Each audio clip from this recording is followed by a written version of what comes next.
desde la ruta, conmovido y un poco abrumado por los recuerdos. No entraba al SERP desde que me fui. No porque no tuviera deseos de regresar, sino por, bueno, cosas de la vida. Y bueno, gracias a Santiago por invitarme, gracias a todos los alumnos del SERP que están presentes hoy. En especial, gracias y una bienvenida calurosa y afectuosa a los alumnos del Liceo 4 que vinieron con la profesora. Les agradezco ese respetuoso silencio que están teniendo. A la familia de Santiago también, que conozco y que quiero mucho. Y a la directora, que supo ser profesora mía y exonerarme con 12 se cortó. La única materia que exoneré con 12 alguna vez fue Psicología del Aprendizaje con Mónica. No es la única profesora tuya que hay en el salón, hay un profesor también. Bueno, y justamente eso iba a decir. Es para mí un honor particular, no solo leer algo que les voy a leer ahora en presencia de mis padres, que se ofrecieron a traerme en el auto, sino también en presencia de Alfredo Capricho, actual alumno del SERP de cuarto año, que supo ser profesor de literatura cuando yo cursaba quinto año de biológico en el Liceo Departamental de Minas. Es un referente en mi vida, lo quiero mucho, él lo sabe, y para mí es particularmente conmovedor encontrarte aquí, Alfredo. Bueno, para no aburrir, ya los agradecimientos creo que están hechos. Si me olvidé de alguien, después se lo hablamos personalmente. Me invitaron a venir a hablar, no estrictamente por suerte sobre lo que escribo, sino más bien de mis experiencias como alumno en el SERP del Este. Yo redoblé la apuesta y sentí que para hablar de mi experiencia aquí, yo tenía que hablar un poco de mi experiencia como estudiante en el liceo, donde empezó a manifestarse mi interés por la literatura, y también un poco lo que pasó después de salir del SERP, ya siendo profesor y siendo el padre de una hermosa hija que en un par de semanas cumple 9 años. Y que también va a la escuela y tiene maestras, y ahí también convive con docentes. Y voy a leer un texto en fragmentos para que ustedes puedan conocer algo de mi vida. Son simplemente fragmentos de una especie de autobiografía. Y lo que deseo es arrojarles en este texto algunas coordenadas para que después ustedes puedan hacer las preguntas que se les canta y ahí hablamos de lo que ustedes quieran. Dice así.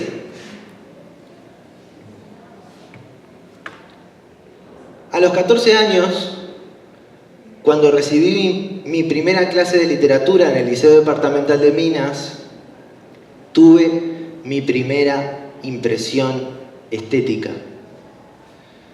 Para hacer un retrato fiel de cómo era yo en ese entonces, tendría que echar mano a las pocas fotografías que conservo de ese tiempo, o bien recurrir a la fábula del recuerdo. Voy a usar, si se me permite, el recuerdo con el riesgo de contar no la realidad, sino mi realidad. Cada sujeto, como se sabe, manipula arteramente la memoria para elaborar su propio mito fundacional. El pasado es siempre también una ficción.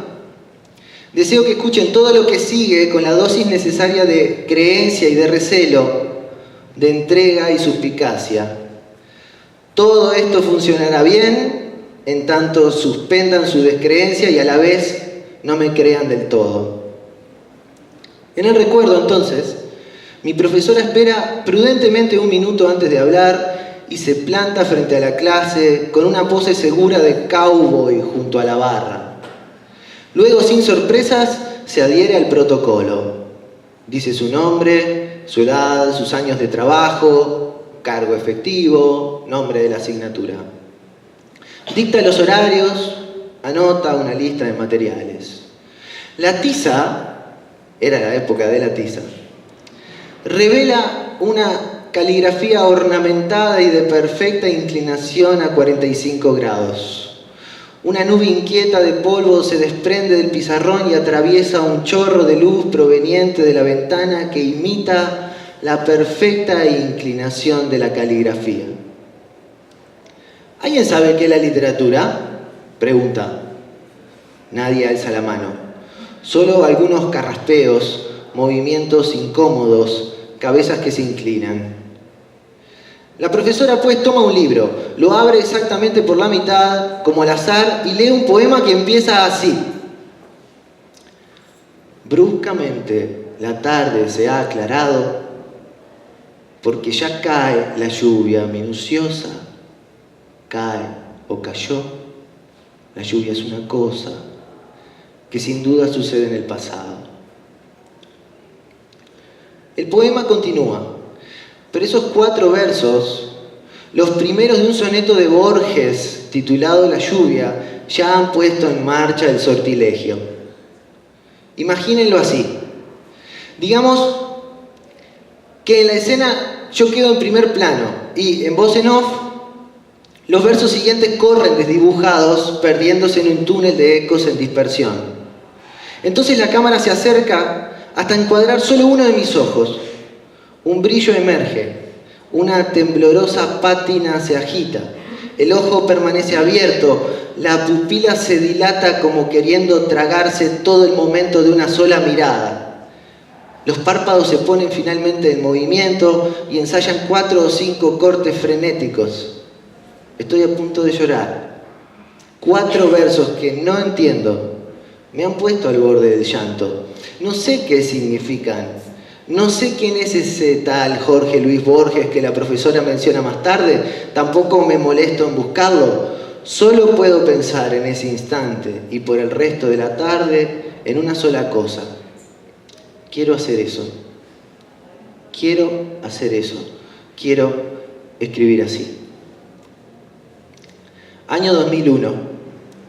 El país atraviesa una inopinada crisis acrecentada por la llegada de la aftosa. Gobierna Jorge Valle. Dios lo tenga en su merecido lugar. Un día, a comienzos de primavera, me despierto con resaca a la 1:30 de la tarde y bajo a la cocina. Hallo a mi padre pegado en la televisión con el rostro desencajado.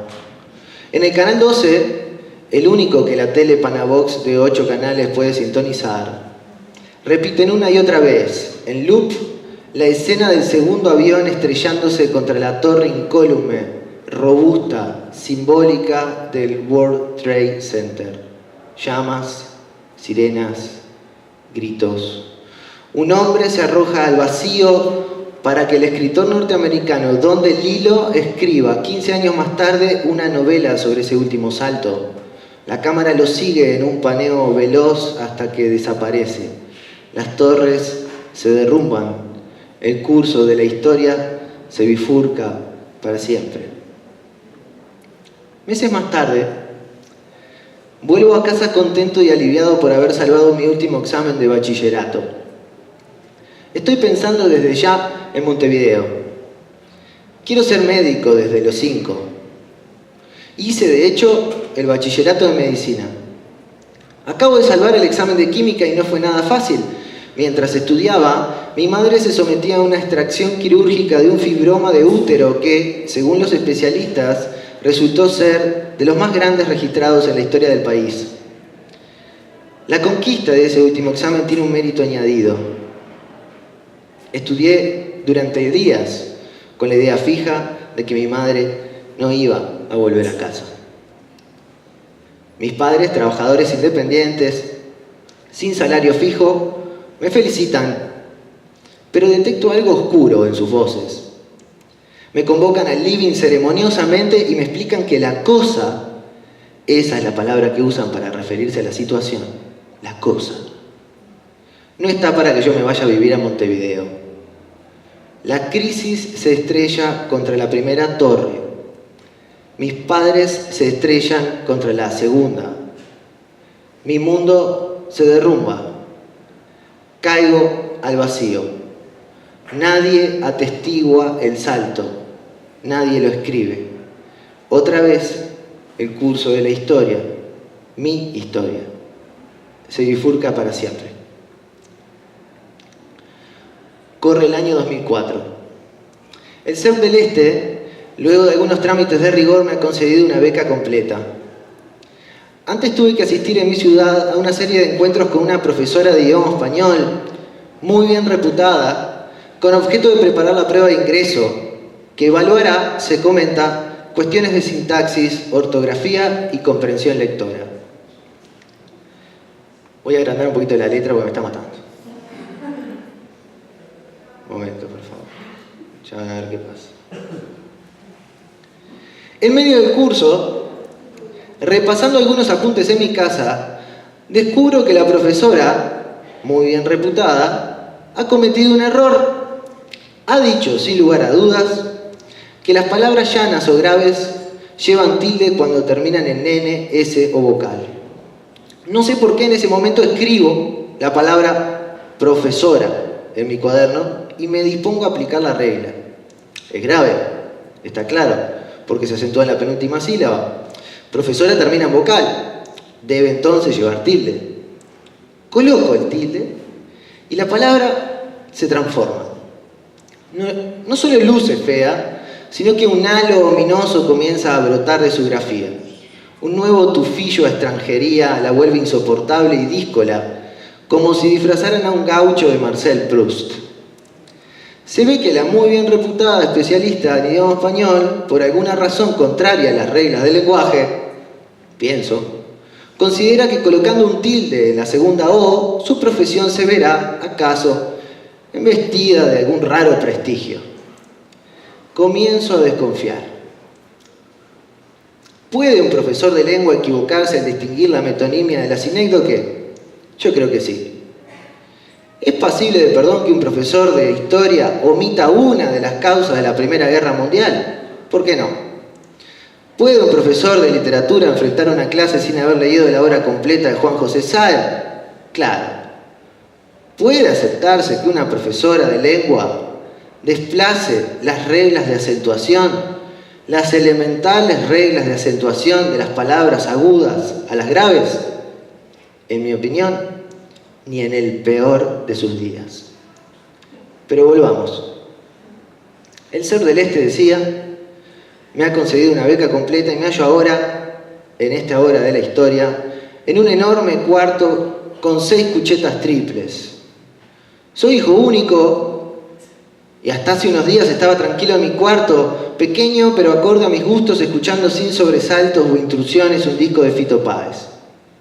Ahora convivo con 14 extraños de distintas edades, historias, formaciones, preferencias, proyectos, destinos. Puedo hacer, si lo desean, y esta fue la parte más divertida, una rápida descripción de cada cual para que se hagan una idea de lo variado del espectro.